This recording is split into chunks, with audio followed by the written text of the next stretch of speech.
Ada satu ayat Al-Quran yang perlu kita renungi pada kesempatan kali ini yang menyebutkan tentang Allah Subhanahu wa Ta'ala mengetahui keadaan manusia ketika mereka berada di janin ibu-ibu mereka, yang mana Allah Subhanahu wa Ta'ala mengetahui tentang semua keadaan dari janin tersebut.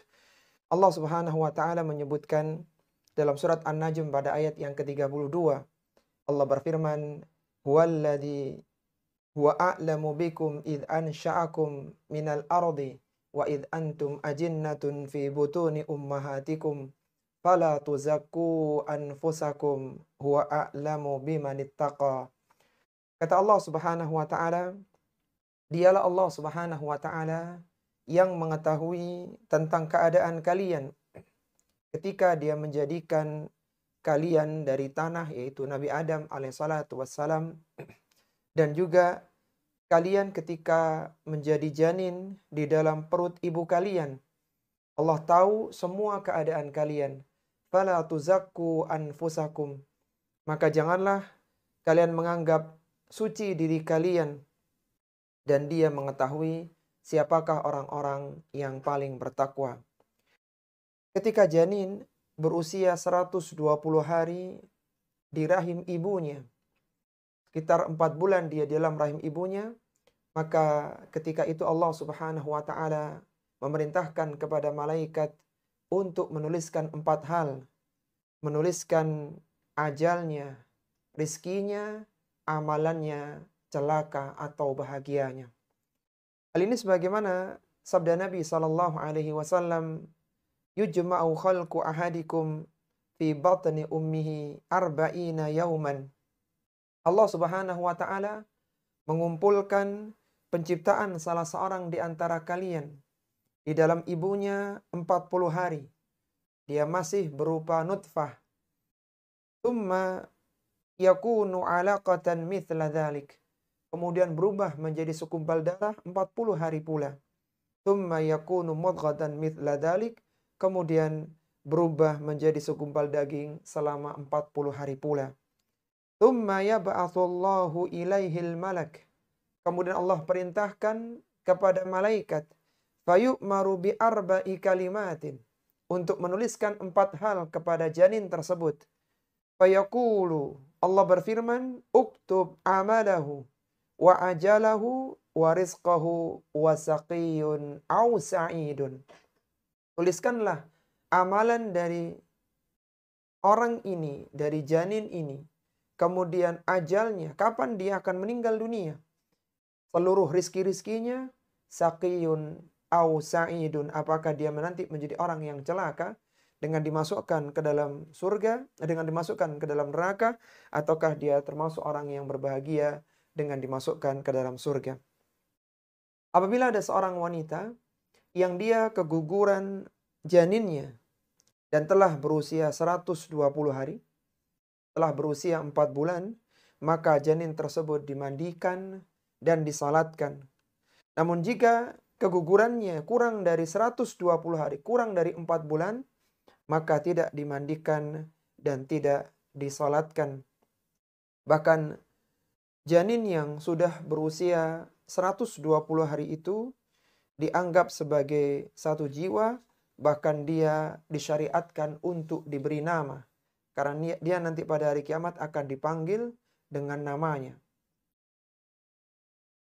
Janin mendapatkan rahmat dari Allah Subhanahu wa Ta'ala, padahal ia belum pernah melakukan ketaatan kepada Allah Subhanahu wa Ta'ala. Allah menjadikan makanan melalui ibunya, melalui plasenta dari ibunya. Bahkan ketika nanti dia lahir, dia akan mendapatkan ASI dari ibunya. Semuanya adalah rahmat Allah Subhanahu wa Ta'ala. Dia belum melakukan 1 kali sujud pun, akan tapi Allah sudah merahmatinya dengan dijaga dia dalam rahim ibunya yang sangat kokoh, kemudian dimudahkan untuk keluar, dan selama sekitar 2 tahunan dia mendapatkan ASI dari ibunya. Rasulullah sallallahu alaihi wasallam bersabda, "Lamma khalaqallahu al-khalqa kataba fi kitabihi wa huwa yaktubu ala nafsihi wa huwa wad'un indahu alal arsy inna rahmati taghlibu ghadabi." Ketika Allah Subhanahu wa taala menciptakan makhluk, maka Dia menulis dalam kitabnya. Dia menetapkan untuk dirinya serta diletakkan tulisan tersebut di sisinya di atas arasy. Allah menyebutkan inna rahmati taghlibu ghadabi. Sesungguhnya rahmatku mengalahkan kemurkaanku. Kalau seandainya bukan dengan rahmat Allah Subhanahu wa taala, niscaya janin itu tidak akan bisa hidup di muka bumi ini. Ali bin Abi Thalib, seorang khulafaur rasyidin yang wafat di Kufah tahun 40 Hijriyah. Beliau menyebutkan bahwa masa minimal kehamilan adalah 6 bulan, yaitu 30 bulan dikurangi 24 bulan. Ini masa wanita melahirkan paling cepat 6 bulan. Sehingga jika ada seorang yang menikahi seorang wanita, seorang laki-laki yang menikahi wanita, kemudian wanita tersebut melahirkan anaknya kurang dari 6 bulan. Maka konsekuensinya anak tersebut tidak boleh dinisbahkan kepada laki-laki itu karena dia bukan benih yang sah dari laki-laki atau suami tersebut. Disunahkan untuk mengeluarkan zakatul fitri untuk janin yang masih di dalam kandungan ibunya. Dan janin yang masih dalam kandungan akan menjadi ahli waris jika terpenuhi 2 syarat. Yang pertama, diketahui secara jelas janin tersebut telah berada dalam kandungan ibunya di dalam pernikahan yang sah ketika jenazah meninggal dunia. Jadi misalnya ada seorang suami yang meninggal dunia, istrinya sedang hamil dan sudah diketahui ada janin, maka anak ini berpeluang mendapatkan warisan meskipun masih berupa mani. Janin tersebut bisa lahir dalam kondisi hidup dan itu bisa diketahui dengan tangisan. Sebagaimana disebutkan dalam hadis, la yarisus sabi hatta yastahilla sarikhan. Bayi tidak mewarisi sampai terlahir dalam kondisi menangis.